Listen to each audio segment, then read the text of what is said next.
2 days. Yeah. How about this weekend at the Jiu-Jitsu Con? How many people? There's like 15,000. 16,000. That's the biggest one. I know. Yeah. That's insane. I think ever. Yeah.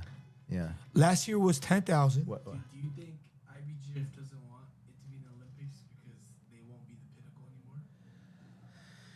I'm sure.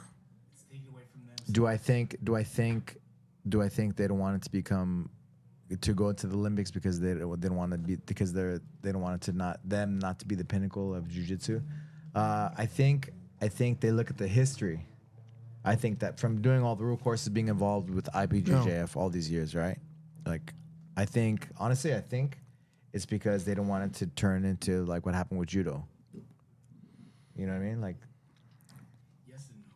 I think that at the same time, yeah, that's a good point. I think IBJJF wouldn't want that because nowadays IBJJF. Well, I mean, is just to have Brazilian involved in the world in the word IBJ or in the IBJJF, the federation.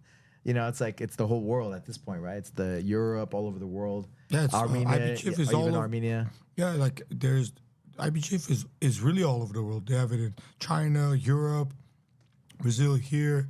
So IBJJF is kind of the pinnacle of the sport right now. But I think they should let it go even more. Let there be an Olympic champion in this. You know, if you're Olympic wrestling champion, you're like, wow, man, this guy's the man. Create some kind of pinnacle of the sport, right? I think jiu-jitsu will even grow even more because nowadays, any parent, you tell them, oh, you could make it to the Olympics. I want my kid to make it to the Olympics. You know, I was just thinking, had just random thoughts, right? Like, I'm going all over the place, but I was just thinking of Carlos Gracie Jr., who's the president of IBJJF. Mm-hmm. And bro, like back in the day, the weigh-ins, like for the the worlds and these different things, were at his house in his garage. You know what I mean? I didn't know that. And like he was the one who organized all the different factions, right? All the different teams, like his brother Carlson Gracie, and all these different, teams. Mm-hmm. He was the one who brought them all together. Hey guys, let's come together. Let's do a Brazilian national tournament. Hey, let's do a world championship. Let's do a Pan American championship. You know, he was the one who put them all together. So it takes something like that, right, to kind of organize everybody together. But at this point, it's just gotten so big, and UFC now being what they've done billions is amazing. Yeah. Honestly, IBJJF, I would say it's the most organized, most strictest organization ever. You can't. Weigh in twice. Weigh in twice. Whether it's your belt certification, all this stuff, going through courses to get your other certifications, so they don't mess around.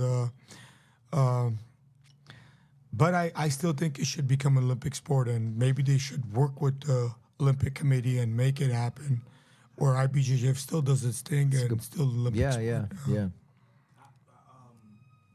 IBJJF is like one of the bodies, but it's not technically the body.